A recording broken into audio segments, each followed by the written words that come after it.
Qayerga ketyapsan? Olay musurini. Tushunmadim. Musurini ol, nima qilasan tashlab?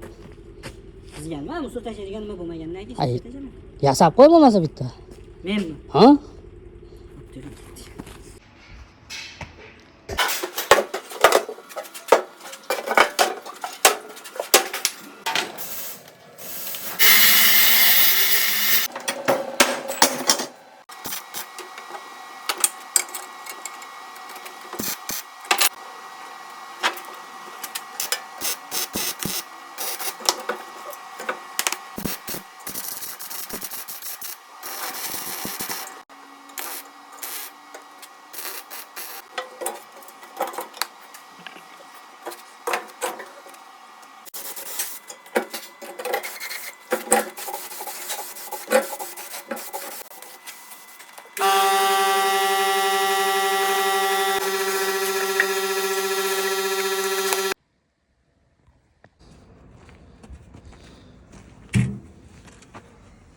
Hop, bo'lar. Yana mana.